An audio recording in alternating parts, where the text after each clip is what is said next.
Boa noite.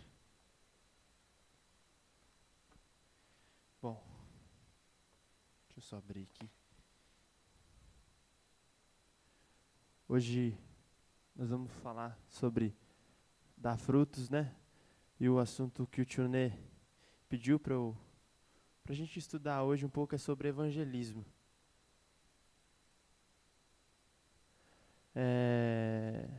O que é evangelismo, né? É anunciar as boas novas. Jesus nos chamou para ser sal, para ser luz do mundo.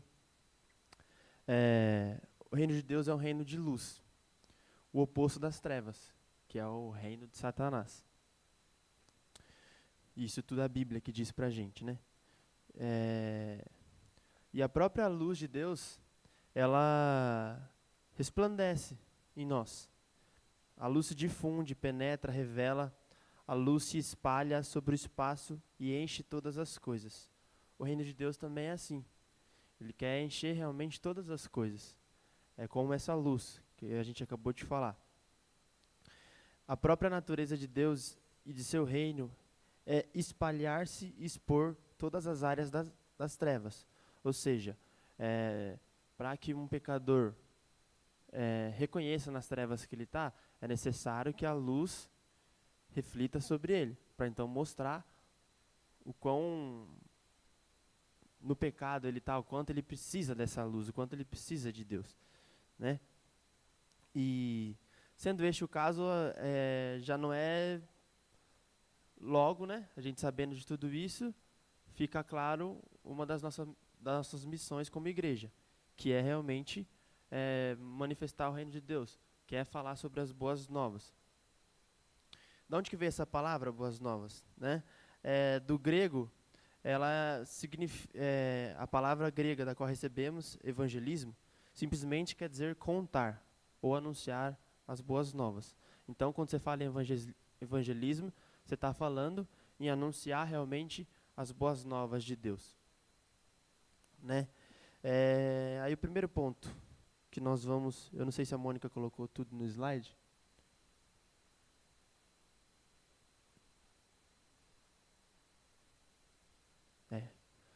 Por que são necessárias boas novas?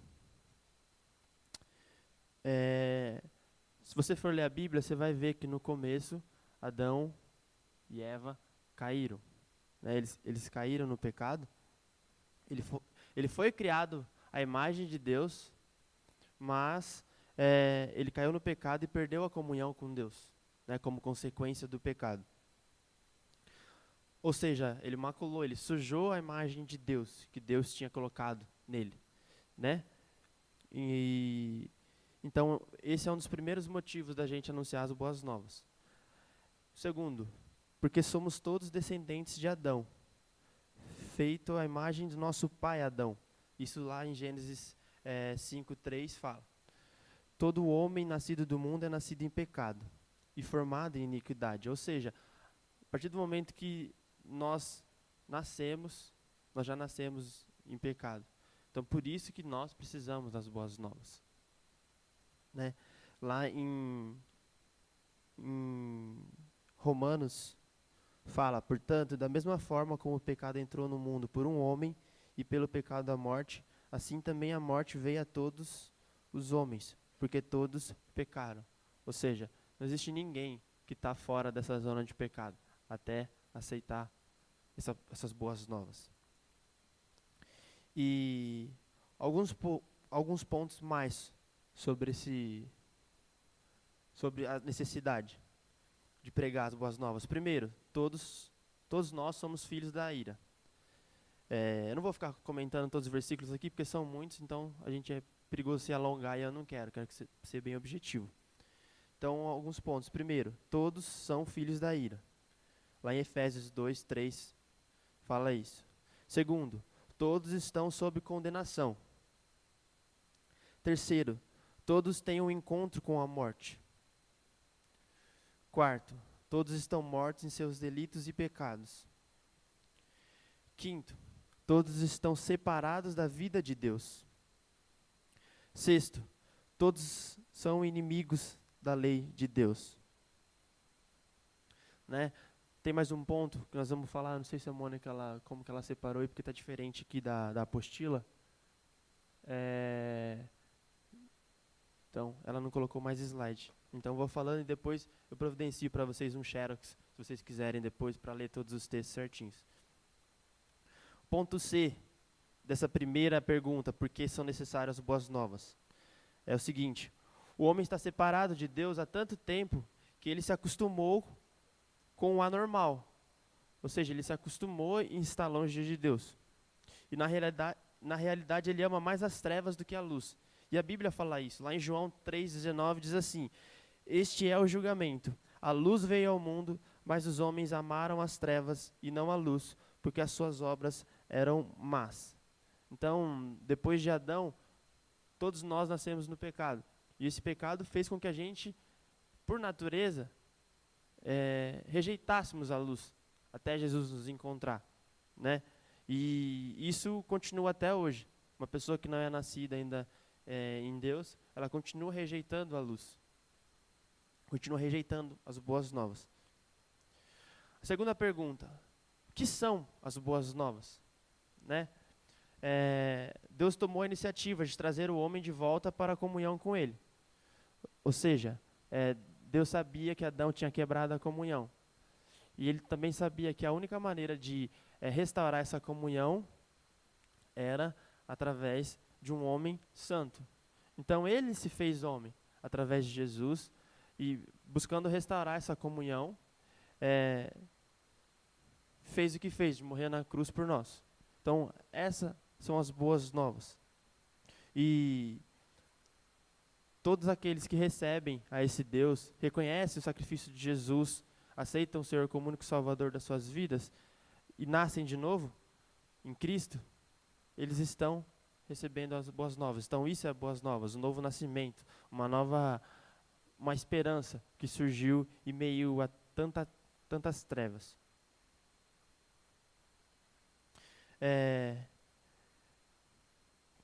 Só agora ressaltando um pouquinho sobre Cristo, né? Cristo era também a imagem de Deus. Lá em Hebreus 1:3 fala isso. Cristo não caiu em pecado como fez Adão. Lá em Hebreus 4:15 fala isso. E Cristo recebeu em seu corpo todo o pecado, embora não o merecesse. Em Romanos 5, versículo 8, diz assim: mas Deus demonstra seu amor por nós. Cristo morreu em nosso favor quando ainda éramos pecadores. Amém. O segundo ponto que eu quero falar sobre o que são as boas novas é que todos os que recebem a Cristo como Salvador aceitam a completa obra do Calvário como único meio de salvação. Então eles estão aceitando a boa nova, as boas novas. Lá em João 14:6 diz assim: eu sou o caminho e a verdade e a vida. Ninguém vem ao Pai a não ser por mim. Então as boas novas é isso. A gente falar que Jesus é o único caminho. Ele é o caminho, a verdade e a vida.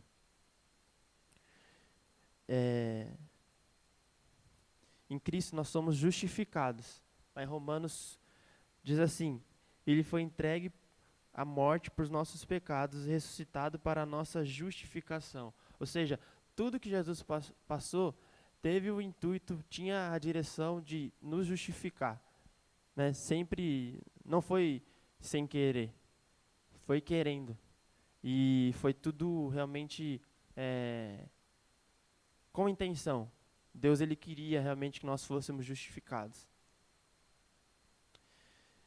Segundo ponto, em Cristo não há condenação, né? A gente canta muito aquelas músicas: já não há condenação para aqueles que estão em Cristo Jesus. Isso é um versículo e essa é uma verdade. Já não há condenação para os que estão em Cristo Jesus. Ou seja, o pecado condena, mas Jesus veio e realmente quebrou essa condenação. Terceiro, em Cristo somos conformados à imagem de Deus. Isso lá em Romanos 8:28, versículo 30 diz. Quarto, em Cristo temos paz com Deus. Lá em Romanos 5, versículo 1 diz isso. Em Cristo temos acesso ao Pai. Romanos 5, versículo 2 diz isso. Último ponto sobre o que são as boas novas. Tá lá em...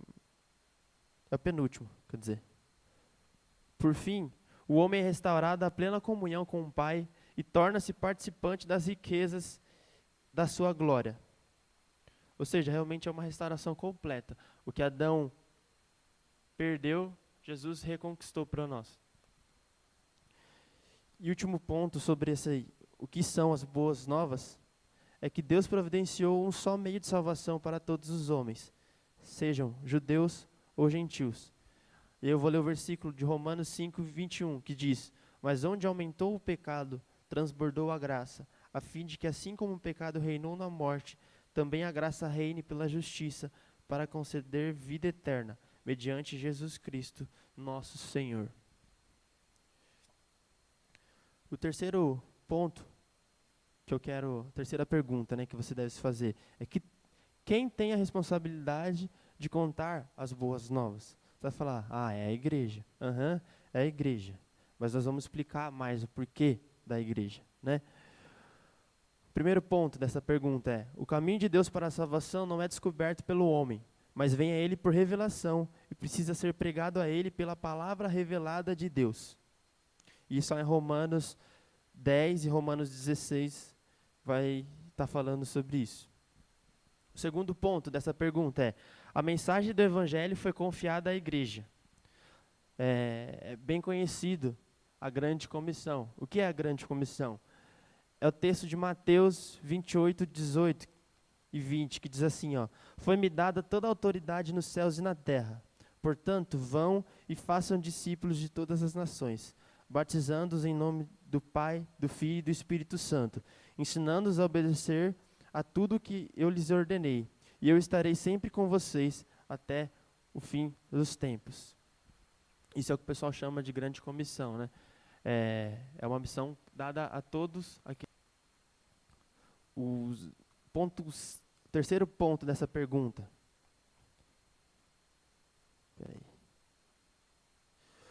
Todos os crentes são responsáveis no sentido de reagirem ao mandamento de Jesus, pois a igreja é composta por pessoas.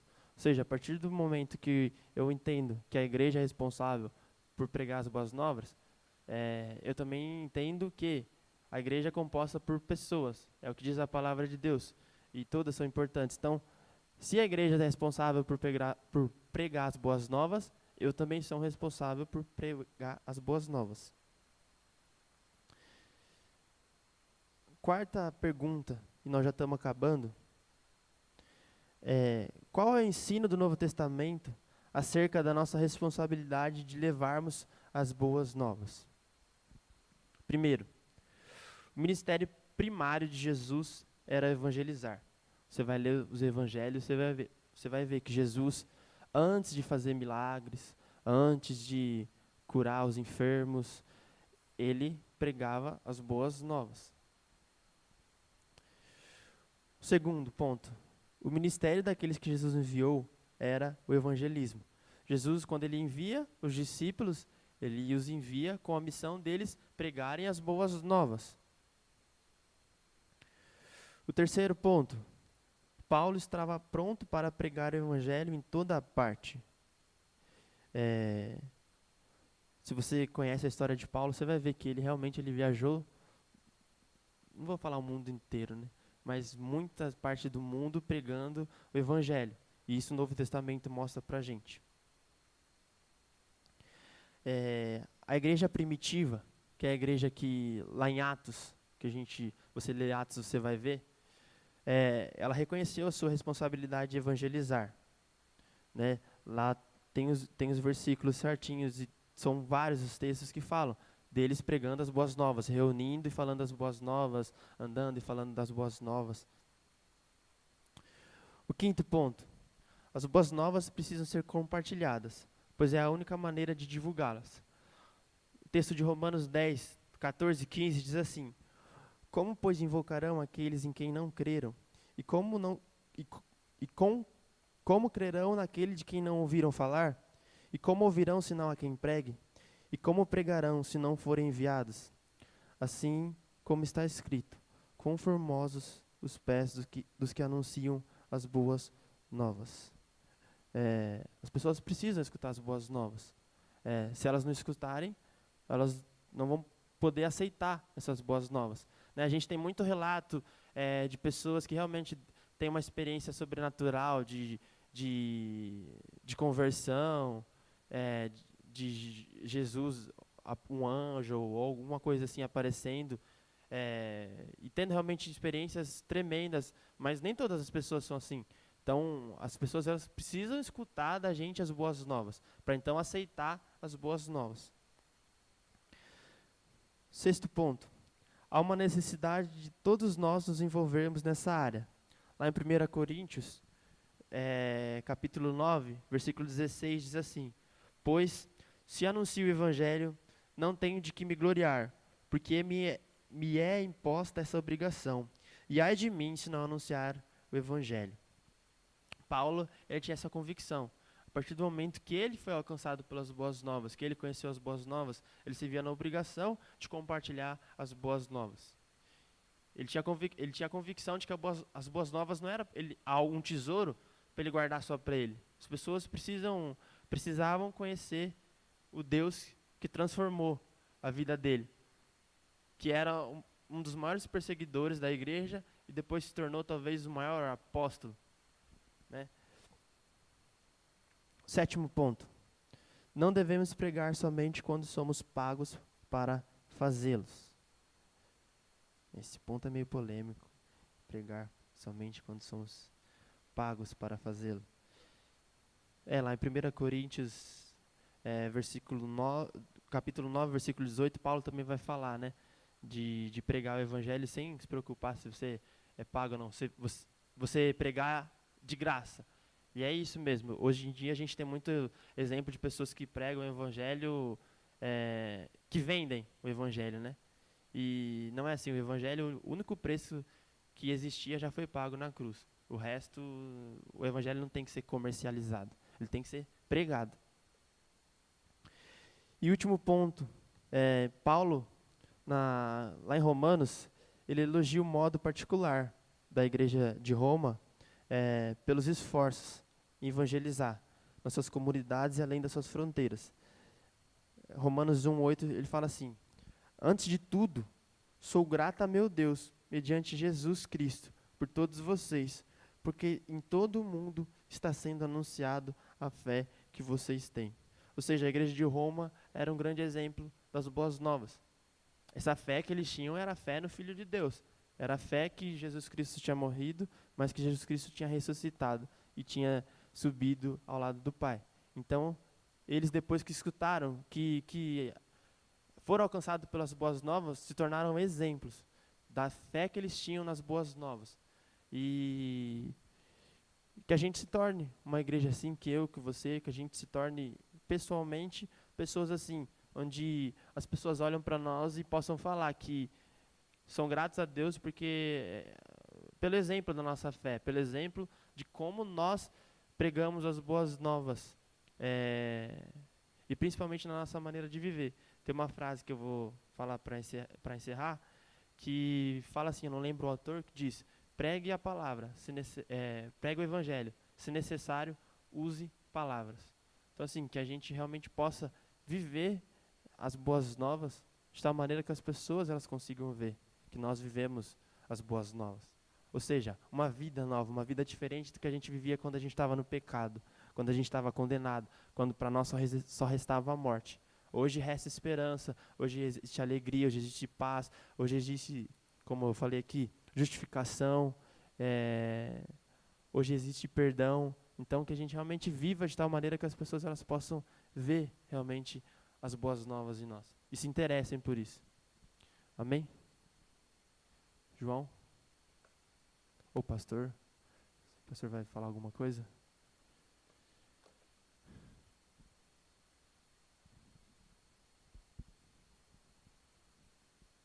Essa frase que o Pedrinho citou, essa última, né? É uma frase de Francisco de Assis. E ele dá um conceito diferente de evangelismo, né? que é aquilo que a gente chama de evangelismo pelo exemplo.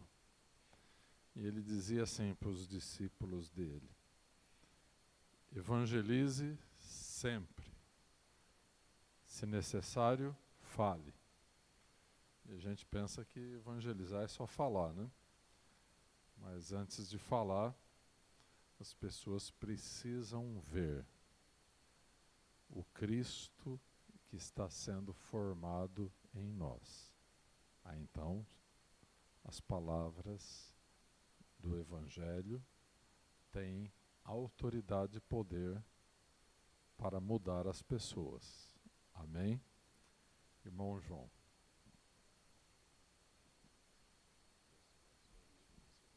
Amém. Pai, Senhor, irmãos, boa noite.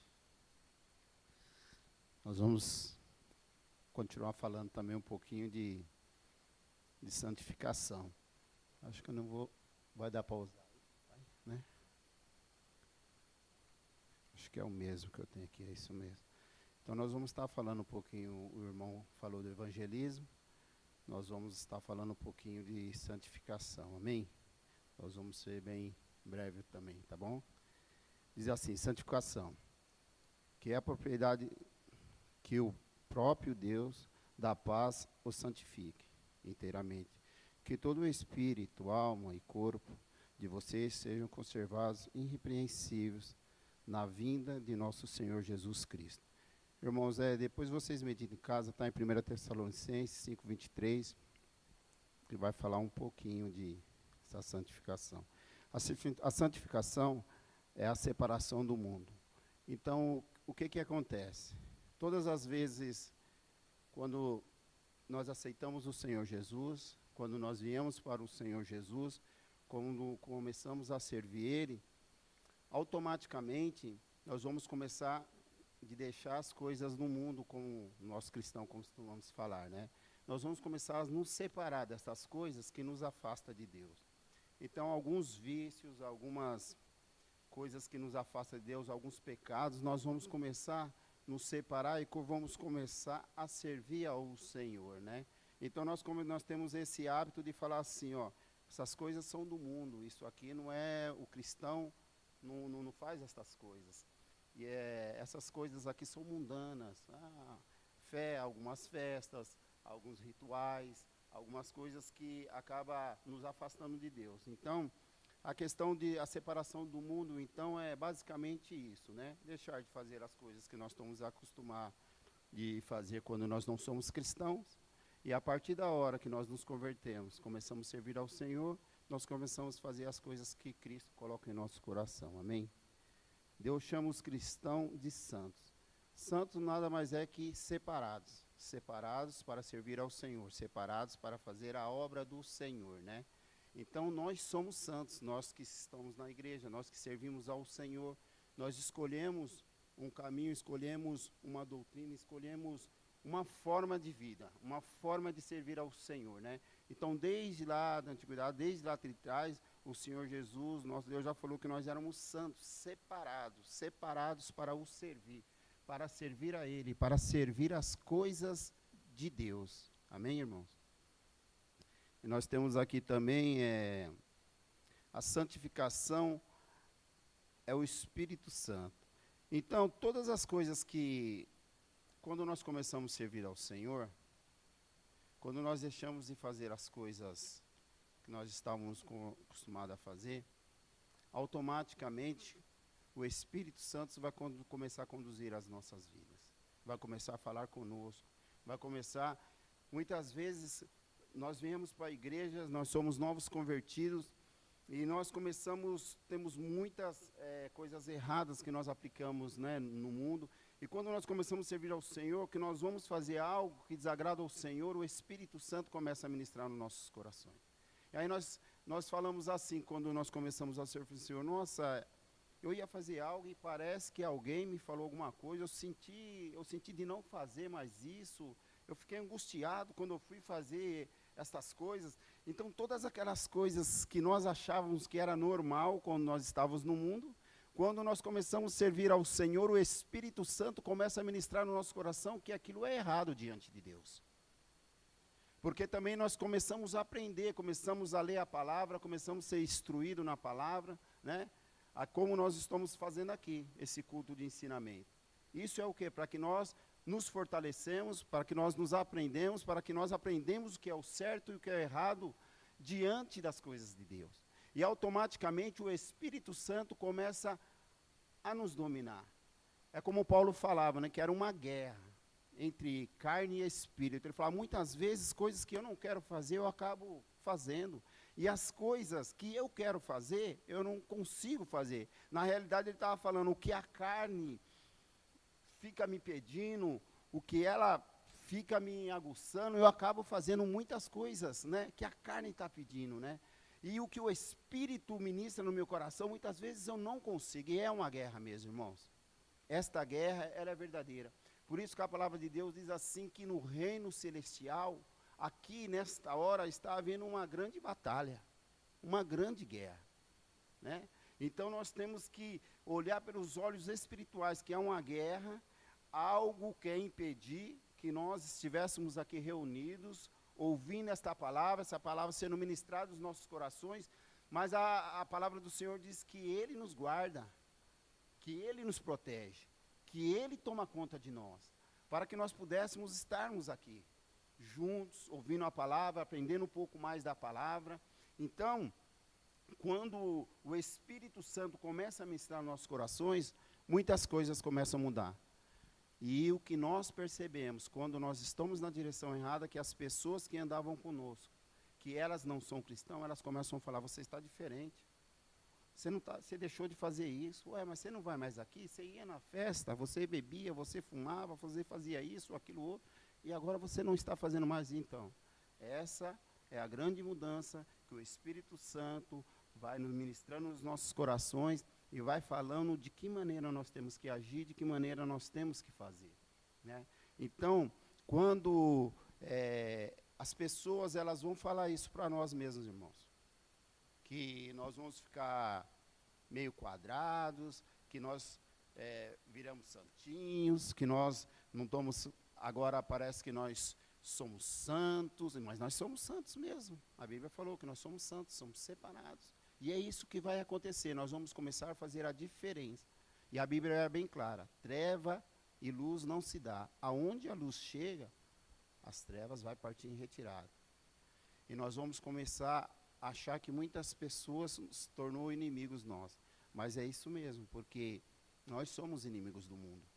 E as pessoas que estão no mundo, elas não entendem, elas não compreendem as mudanças que Deus faz no nosso coração, que o Espírito Santo faz no nosso coração. Então, irmãos, fiquem tranquilos. Vocês que estão chegando agora, vocês que estão vindo para Cristo, vocês que vão se batizar, igual o pastor falou, fica tranquilo. Porque muitas amizades vão se afastar de vocês mesmos. Muitas vão deixar de conversar com vocês. Por quê? Porque essa é a nossa diferença.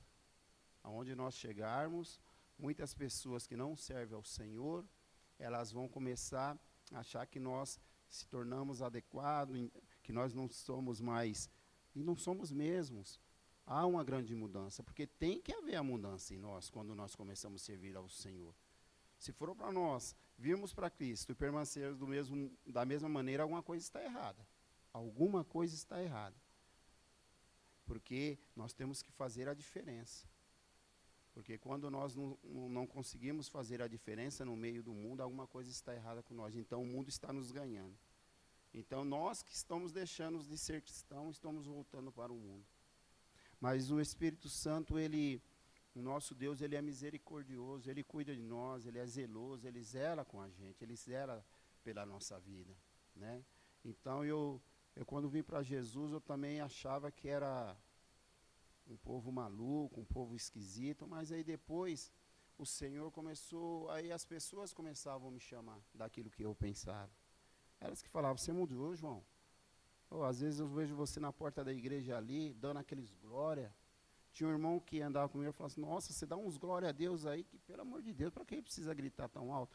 Mas eu estava tão sedento, eu estava tão assim, que eu extravasava, dando glória a Deus, e e aleluia, e ele falava, meu, eu acho que você está ficando meio maluco. Eu falei, não, mas a gente é meio maluco mesmo. Nós cremos em umas coisas aí que vocês não acreditam, não. Nós somos meio doido mesmo, né? Agora, nós vamos ver a santificação. Já mudou aí, Serginho? Já, né? Então, irmãos, agora nós vamos ver um pouco aqui, ó. Na salvação, somos instantaneamente libertos a pena do pecado. Domingo o pastor falou muito sobre isso aqui, da morte e a ressurreição de Cristo, que foi pago um preço para que nós pudéssemos ser libertos. Foi pago um preço e nós tínhamos que nos afastar do pecado. Foi falado, quem estava aqui no culto domingo, viu que vem a calhar muito com com a santificação que nós estamos falando aqui hoje. E o que acontece? A pena do pecado, só que essa pena do pecado nós fomos justificados. Cristo nos justificou. Como assim? Todas as vezes que nós encontramos alguém que não conhece muito da palavra, que não entende muito da palavra, nós falamos assim, quando nós estamos entre nós temos esse hábito de falar assim, ó, nós estamos aqui porque o Senhor Jesus foi crucificado na cruz. Ele morreu por nós. Então, isso é a justificativa. Ele nos justificou dessa maneira, ele nos comprou. Nós éramos ovelhas perdidas, irmão, indo direto para o matadouro. Nós não tínhamos rumo. Mas a hora que o nosso Deus envia o Senhor Jesus, e ele cumpre aquilo que ele tinha que cumprir nessa vida terrena, e ele é crucificado, ali foi determinado que nós seríamos livres. E aí Deus nos liberta de todos os pecados que há sobre nós, Deus nos torna filho dele, né? E nós começamos a servir a ele, e nós fomos livres do pecado, nós somos libertos e salvos, e aí nós começamos a servir ao Senhor Jesus, nós conseguimos servir ao nosso Deus, mas foi pago um grande preço para que nós pudéssemos servir a ele, porque nós pudéssemos estar aqui, hoje, nesta noite. Até uns tempos atrás, eu tinha uma ótica da Santa Ceia. De uns tempos para cá, depois de um culto que nós tivemos aqui, eu comecei a meditar e eu achei uma coisa assim tremenda. Eu valorizei muito mais ainda a Santa Ceia. Porque quando é ministrado aquela hora, ó, este é o corpo, esse pão representa o meu corpo, e esse vinho representa a nova aliança. Então, fazer isso em memória de mim, um memorial em memória de mim. Todas as vezes que nós comemos, bebemos, né, nós estamos lembrando da crucificação de Cristo. Isso mexeu muito comigo. Porque todas as vezes que nós venhamos aqui na frente, pegar aquele suco que representa a nova aliança, e aquele pão que representa o corpo, nós estamos lembrando do sacrifício da morte de Cristo para que nós pudéssemos estar fazendo essas coisas. E isso é muito sério. E muitas vezes nós não valorizamos a Santa Ceia e os cultos que é na casa do Senhor. Foi pago um grande, irmão, mas um grande preço. E nós achamos que não é nada. Agora, se fosse o meu ou o seu filho, tira uma base por aí. Amém? O próximo tópico aqui é, no processo de santificação, somos progressivamente libertos do poder do pecado. Então, aqui, irmão, o que vai acontecer? Eu falei lá que o Senhor Jesus foi crucificado, e nós fomos justificados. Aí eu falei que nós somos libertos, estamos salvos. Só que nós, irmão, é um processo. Nós continuamos pecadores. Há um processo. E a santificação, ela faz parte desse processo. O que é a santificação? A santificação, irmão, nada mais é do que a gente começar, da gente se afastar das coisas que não agradam a Deus. De tudo aquilo que não faz bem para Deus, aos olhos do Senhor. Um exemplo. Muitas pessoas vêm do mundo, bebe, fuma, se prostituem, mente. Não é isso? Então, ao que nos afasta de Deus? Mentira, soberba, prostituição, né? Não se dá com o seu irmão. Todas estas coisas é pecados diante de Deus. Irmãos, e o que arrebenta a igreja, o que acaba muito com a igreja, é a mentira. Porque às vezes a pessoa fala, essa mentirinha não tem nada. Mas dessa mentirinha vira uma mentirona. Então a santificação é um processo dia a dia que nós temos que passar, que nós temos que alcançar, para nós chegar cada dia mais próximo de Cristo. Tudo aquilo que nos santifica, nos aproxima de Deus. Tudo aquilo que desagrada ao Senhor, nos afasta de Deus.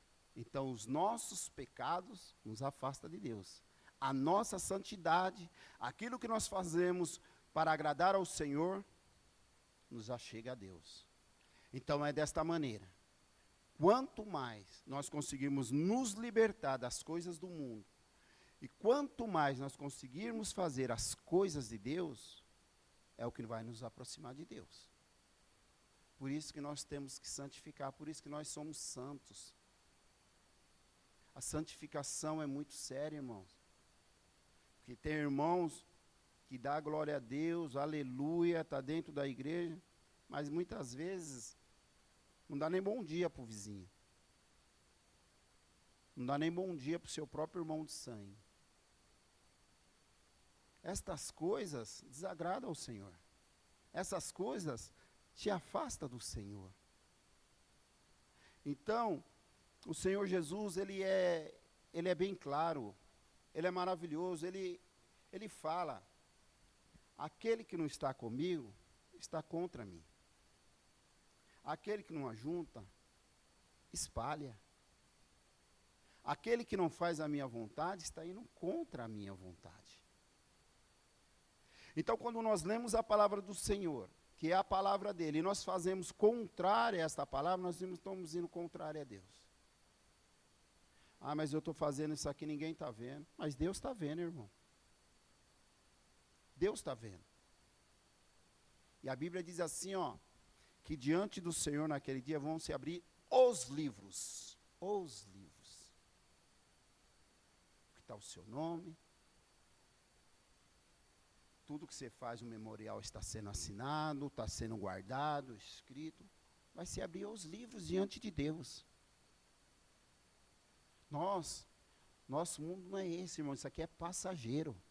Nós temos que ter foco no reino. Visão eterna. Reino. Nosso negócio é reino. Jesus falou, eu estou aqui por pouco tempo, falava para os discípulos. Ó, aproveita o que eu estou ensinando, por pouco tempo eu estou aqui. Daqui a pouco eu vou embora. Eu vou voltar para o meu Pai. É para lá que eu vou. Porque eu não sou deste mundo, eu não sou desse reino. Eu não sou daqui. E era isso que ele cobrava dos discípulos. A santificação, vocês têm que se santificar. Vocês têm que buscar. Aprenda comigo. Olha, aprenda de mim. Olha, procurai enquanto puder me achar. Procura, me busca enquanto pode. Porque daqui a pouco eu não vou estar mais aqui. Isso é para nós. Isso é para nós. Porque nós estamos em busca do reino, irmão. E o último é aqui. Na glorificação, somos instantaneamente libertos da presença do pecado. Essa aqui é o ápice. Isso aqui é o que nós estamos buscando. A glorificação. A Bíblia diz então que o Senhor Jesus, irmão, nós passamos por esse período da santificação. Quando nós chegarmos nessa hora da glorificação, a Bíblia diz que quando o Senhor Jesus voltar, os mortos ressuscitarão, num corpo glorificado, irão ao reino. A igreja será arrebatada, Então, quando nós chegamos nessa glorificação aqui, ó, é que nós já estamos com um corpo glorificado, nós estamos perfeitos, sabe? Não somos mais um corpo incorruptível, não tem mais corrupção em nós já estamos libertos do pecado. O pecado partiu, foi embora, e aqueles que ressurgiram, aqueles que ressuscitaram, eles ressuscitaram sem pecados, um corpo glorificado. O Senhor Jesus, ele falou assim, ó, ele foi crucificado, a palavra diz, né? Depois de 3 dias, ele ressurgiu.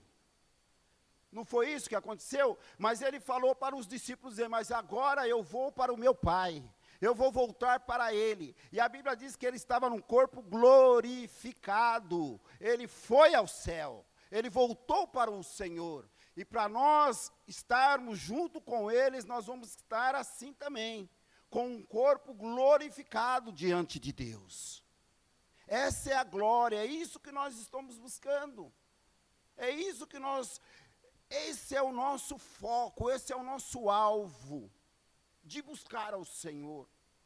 Então, quando nós estivermos aqui no culto, quando nós estivermos aqui ouvindo a ministração, come, irmão, ingere, mastiga, engole, sabe, tira proveito daquilo, chega na sua casa, pega a Bíblia, o que o pastor falou lá, eu não entendi muito bem, vai lá, busca, esmiuça, e vai buscando, irmão, porque cada vez que você faça isso, cada vez que você está fazendo isso, mais você está se santificando, mais você está aprendendo da palavra, para que você possa chegar aqui neste dia, porque nós queremos que todos estejam na glória.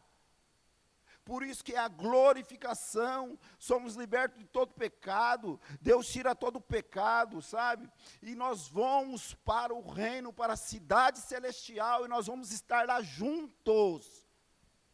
E é isso que nós temos que ter na nossa mente. Jesus Cristo é o foco nosso é a salvação, irmão, é estar com Jesus.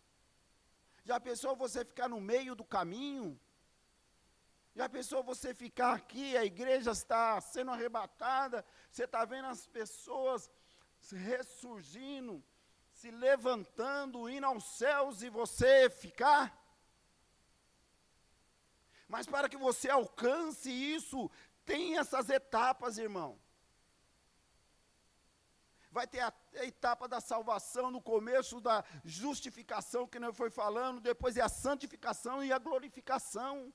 Tem essas 3 etapas, nós vamos ter que passar por elas, e vou falar para vocês.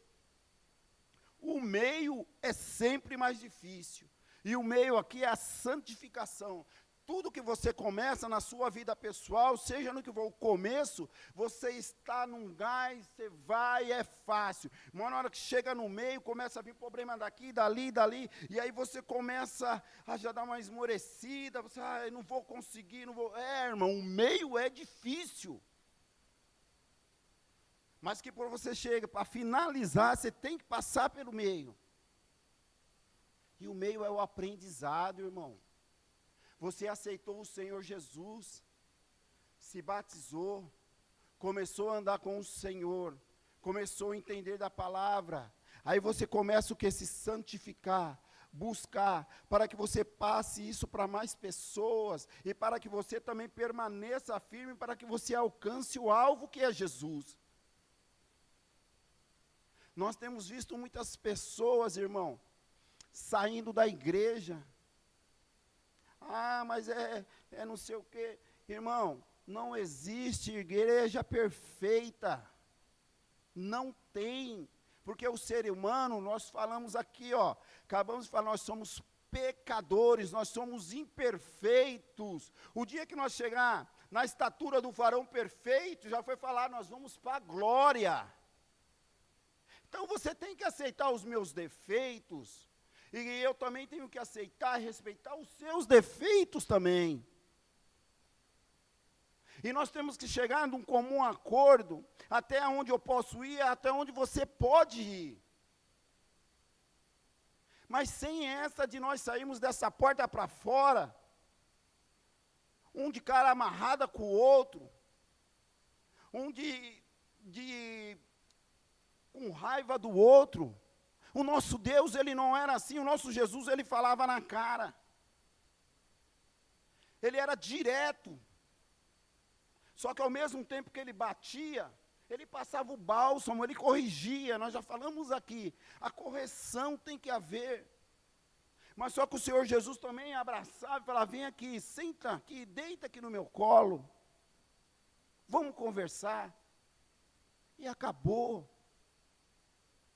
Por isso que João Batista falava, bando de fariseus, bando de hipócritas. Conhecem da palavra, estudam a palavra, mas não cumpre ela, não vive ela, sepulcro caiados, limpo por fora, mas podres por dentro, e nós não podemos ser assim. Nós temos que refletir a luz de Cristo, e temos que estar limpo por dentro, cheio da graça, porque senão o que nós estamos fazendo na igreja? Como o pastor Ney sempre fala, reunião social, de pessoas, só para se verem, se cumprimentarem. Irmão, vem na igreja buscar a tua salvação, comer da palavra, aprender da palavra. Sabe por quê? Os dias maus estão aí. Eles estão aí. E se você não tiver firmado, você vai sofrer, é perigoso você cair. Pede ao Senhor para que tenha o irmão ao seu lado para te ajudar a te levantar. Porque muitas vezes nós não temos. Sabe por quê? Porque nós achamos que somos os donos da razão. Não conseguimos pedir perdão. Não conseguimos perdoar o nosso irmão. Sabe? Não respeitamos os nossos pais. Achamos que somos o dono da razão. E nós estamos indo para o caminho errado. O caminho certo, nós que somos aqui servindo o Senhor, é respeitar essa palavra, tentar de todas as formas viver dentro dela, e respeitando o seu próximo, cuidando do seu próximo. É assim que nós temos que ter. O Senhor Jesus falava isso para os seus discípulos. Vem comigo. Vem de mim, vem comigo, que eu vou ensinar para vocês. Mas é por um período. Aprende, aprende. Então, para nós é a mesma coisa. Temos que aprender e colocar em prática. Sabe por quê? Se nós não fizermos isso, nós vamos perecer. Nós vamos perecer, irmão. Nós vamos ficar no meio do caminho. E o Senhor Jesus, ele pagou um preço muito grande. Não é justo. Não é justo. A gente ficar no meio do caminho pelo que ele fez por nós. Não é justo. Não é justo. O pai manda o filho se sacrifica, nos justifica, para nós ficarmos no meio do caminho. Em nome de Jesus, nós não vamos ficar no meio do caminho. Em nome de Jesus, nós vamos ir à glória, nós vamos subir com o nosso Senhor, nós vamos estar lá juntos. Nós temos que estar lá, irmãos. Então, coma da palavra, irmãos, e aprenda dessa palavra. E os que estão chegando, faz assim, vai devagarzinho, não atropela nada, tudo tem um tempo. Sabe? E vai aprendendo, e vai. É igual a criança quando nasce. Ela não aprende tudo uma vez. Ela começa a andar, depois começa a falar, né? E os pais sempre cuidando, tomando conta para não cair ali e aqui. Na palavra, na igreja é a mesma coisa. Tem muitos homens e mulheres de Deus aqui, pessoas conhecedoras da palavra, que podem ajudar na dificuldade.